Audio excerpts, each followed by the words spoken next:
The intervention was scheduled for 3 p.m. on a Sunday, because apparently that's when dreams go to die in the Harrison household. I walked into our family's formal dining room to find them all assembled like a tribunal. Mom at the head of the table in her pearl necklace and disappointed expression. Dad adjusting his reading glasses with that particular mixture of concern and condescension.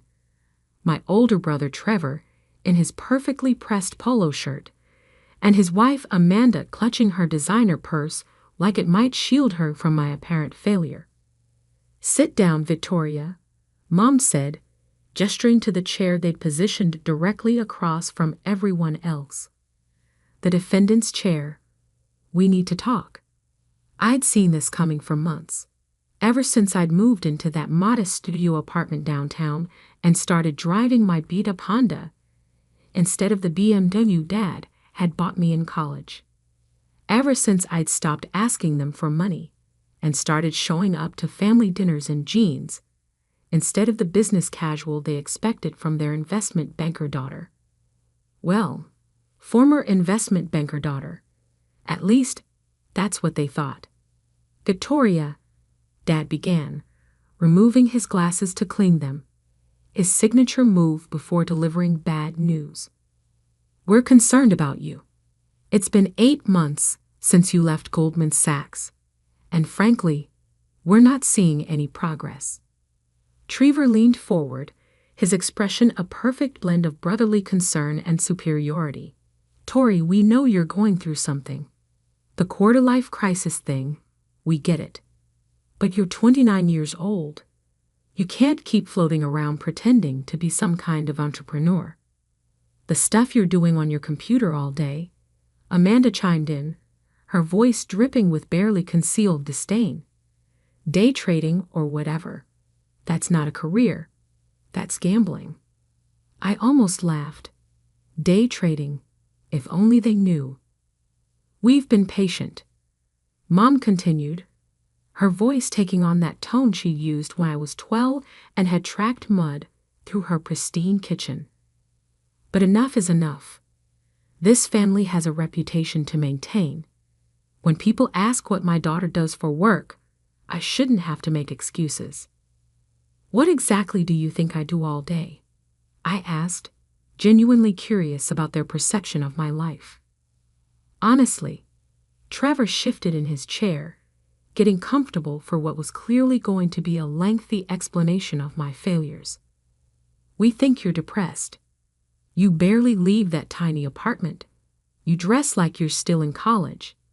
And you drive a car that's older than some of the interns at my firm. You used to have such potential," Dad added, his voice heavy with disappointment. "Summa cum laude from Wharton, top of your class at Goldman's training program. You were on track to make managing director by 35. And now look at you." Mom gestured vaguely in my direction. "Living like a graduate student, spending all day staring at computer screens, refusing to network or even update your LinkedIn profile." Amanda nodded vigorously. "Trevor's been asking around. His connections at Goldman say you haven't even been applying for positions. It's like you've given up entirely." The irony was almost too much to bear. They thought I'd given up, when in reality, I'd never been more focused in my entire life. While they'd been worrying about my LinkedIn profile, I'd been building something they couldn't even comprehend. "So here's what's going to happen," Mom announced, clearly having rehearsed this moment. "We've set up interviews for you at 3 different firms." Dad pulled some strings. "I don't need." "Yes, you do." Her voice cut through mine like a blade. "Victoria, we're not asking. We're telling. You're going to interview at Merrill Lynch on Tuesday, JP Morgan on Thursday, and Goldman wants you back.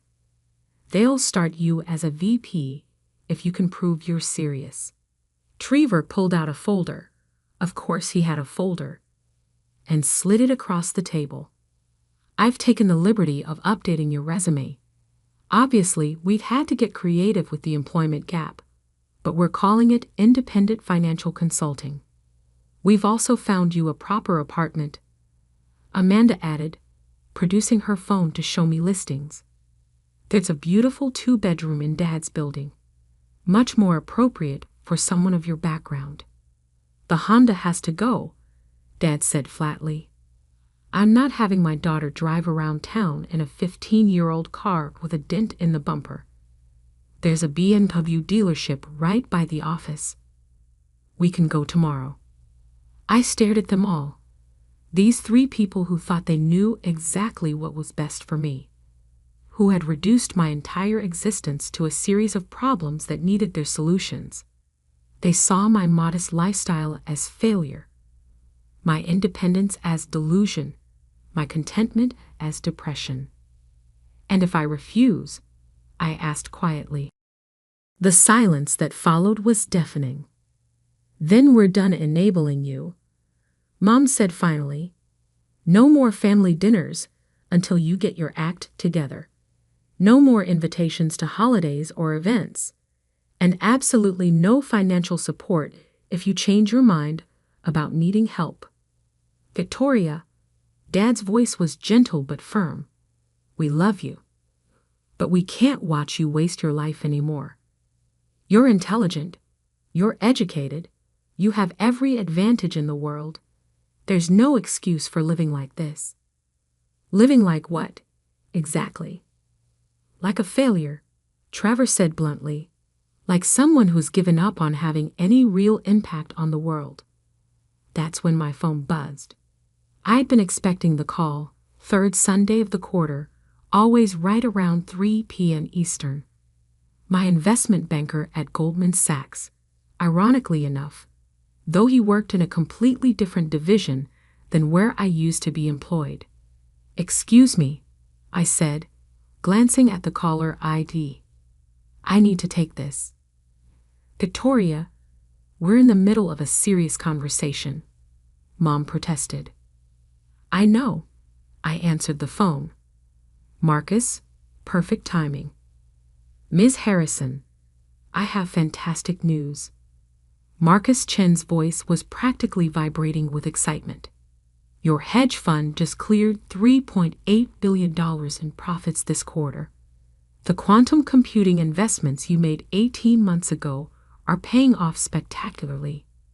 Microsoft's acquisition of that startup you backed early has alone generated nearly $800 million in returns." The room had gone completely silent. I looked at my family's shocked faces and smiled. "That's wonderful news, Marcus. Put it on speaker so my family can hear the details." "Of course. Ms. Harrison, your fund, Apex Capital Management, has officially become one of the top 10 performing hedge funds in North America. The artificial intelligence healthcare portfolio is up 340% year over year, and the renewable energy investments had exceeded all projections." Trevor's mouth was hanging open. "What about the real estate acquisitions?" I asked, maintaining eye contact with my mother. "Extraordinary. The commercial properties in downtown Chicago are now valued at $1.2 billion, and the Manhattan portfolio has appreciated 85% since you purchased it.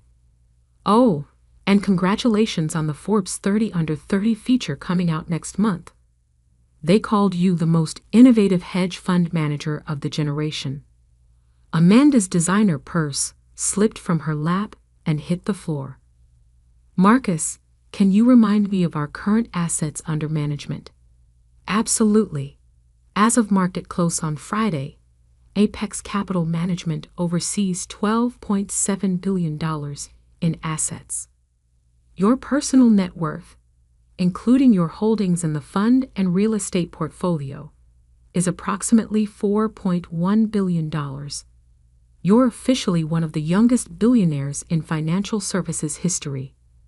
The silence in the room was profound. "Thank you, Marcus. Email me the quarterly report, and let's schedule a call tomorrow about the biotech opportunities we discussed." "Will do, Ms. Harrison."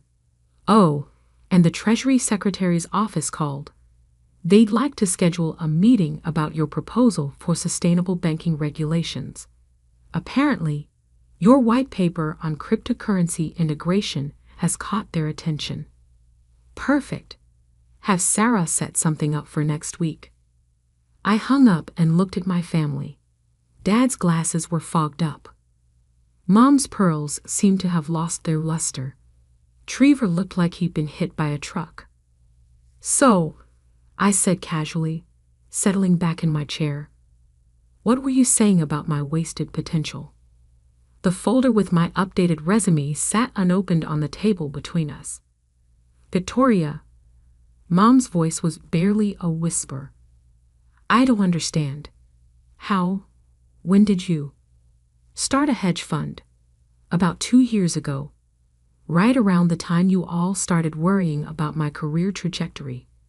I pulled out my phone and showed them the Apex Capital Management website, complete with my photo and biography. Turns out that gambling Amanda mentioned, I'm pretty good at it. Trevor finally found his voice. $4 billion. You have $4 billion? Give or take.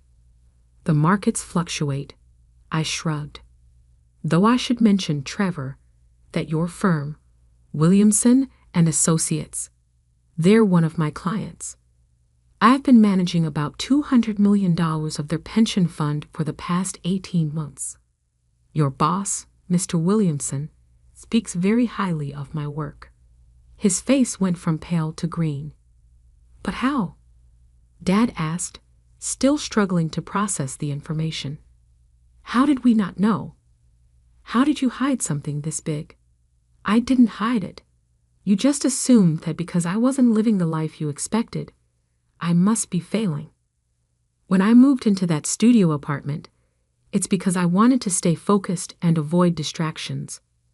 When I started driving the Honda, it's because I believe in living below my means. When I stopped asking for money, it's because I was making my own. Amanda was staring at her phone, clearly having Googled my name. You're actually famous. Forbes, Bloomberg, Wall Street Journal. They've all written articles about you. The mysterious fund manager who came out of nowhere. I nodded. That's what they called me. Though I suppose it was only mysterious to people who weren't paying attention. Mom looked like she was going to cry. Victoria, why didn't you tell us? When? During the quarterly family dinners where you spent the entire time asking when I was going to get a real job. Or maybe during the phone calls where you worried about my concerning lifestyle choices. I kept my voice gentle but firm. Mom, I tried to share what I was doing. Remember last Christmas when I mentioned the quantum computing investment? You told me I was playing with money I couldn't afford to lose. We were trying to protect you, Dad said weakly. From what? From success? From independence? From proving that your way isn't the only way to build a career. Trevor was still staring at the website on my phone. The real estate portfolio. You own half of downtown Chicago. Not half. About 15%. Though I am in negotiations to acquire the building where your firm has its offices. I smiled at him. Don't worry. I'm not planning to raise your rent. Family discount. The intervention that was supposed to save me from my failures had turned into something else entirely. My family sat in stunned silence, trying to reconcile the daughter they thought they knew with the billionaire hedge fund manager sitting across from them. The BMW, Amanda said suddenly. You could buy a fleet of BMWs. I could, but I like my Honda. It's reliable, it gets good gas mileage. And it reminds me that wealth doesn't have to define how you live. I looked around the table at each of them. That's something I learned watching all of you, actually. How unhappy expensive things can make you if you're trying to impress people instead of being authentic. Mom's perfectly composed facade finally cracked. Victoria, I'm so sorry. We thought. We were so worried. I know you were. And I understand why. From the outside, my life probably did look concerning. But maybe that's the lesson here. That success doesn't always look the way we expect it to. Dad cleared his throat, his business instincts finally kicking in. Victoria, this is extraordinary. I mean truly extraordinary. But why the secrecy? Why not include your family in your success? Because it wasn't about you, I said simply. For the first time in my life, I was building something that was entirely mine. Not Victoria Harrison, daughter of Robert Harrison, the real estate developer. Not Victoria Harrison, sister of Trevor Harrison, the corporate lawyer. Just Victoria Harrison, hedge fund manager. But we could have helped, Trevor protested. We have connections, resources. Trevor, in the last 2 years, I've had dinner with 3 Federal Reserve governors, advised 2 Senate committees on financial regulation, and been personally thanked by the president for my economic recovery proposals. I think I'm doing okay on the connection front. The magnitude of what I'd accomplished was finally sinking in for all of them.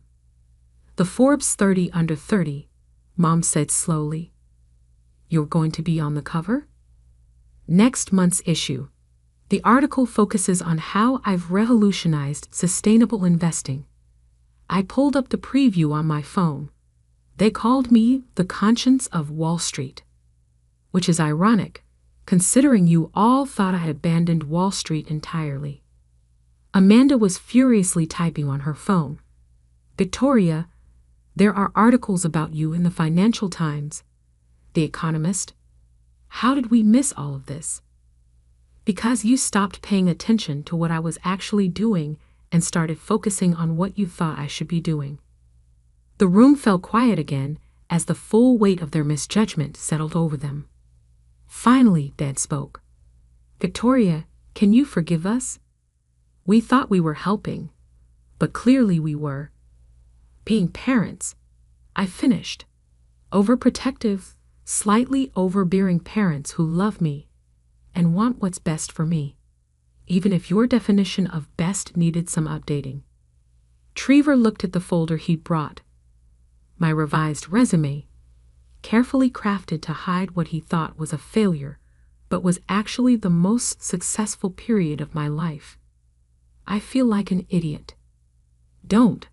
You feel like a big brother who was trying to look out for his sister, even if your methods were a little heavy-handed. A little? Amanda laughed, and some of the tension finally broke. We staged an intervention for a billionaire. In my defense, Mom said, a small smile finally appearing on her face, you do drive a very concerning car for someone worth $4 billion. I'm thinking of upgrading, I admitted. Maybe something from this decade. Dad was studying the quarterly report Marcus had sent to my phone. Victoria, these returns are incredible. How did you know to invest in quantum computing before anyone else was talking about it? Because I spent 2 years at Goldman watching everyone chase the same opportunities. I realized that the real money was in technologies that were 3 to 5 years ahead of mainstream adoption. I leaned back in my chair, finally relaxing for the first time since I'd walked into the room. Plus, I had an advantage none of the other fund managers had. Which was? You all taught me to think long-term. Every family dinner where you talked about building generational wealth. Every lecture about the importance of patience and strategy. I was listening. I just applied it differently than you expected. The irony wasn't lost on any of us. The values they'd instilled in me had led to success beyond anything they'd imagined. But because that success didn't look like their success, they'd missed it entirely. So what happens now? Mom asked. With us, I mean. Are you still willing to be part of this family after we've been so ridiculous? I suggested. Mom, you're still my family. This doesn't change that. But maybe it changes how we talk to each other going forward. Meaning? Meaning maybe next time you're worried about my choices, you ask questions instead of staging interventions. Maybe you trust that I'm capable of making good decisions, even if they're different from the decisions you would make. Trevor nodded slowly. And maybe we celebrate your successes instead of trying to fix what we think are your failures. That would be nice. Dad was still staring at the numbers on my phone. Victoria, I have to ask, do you need anything from us?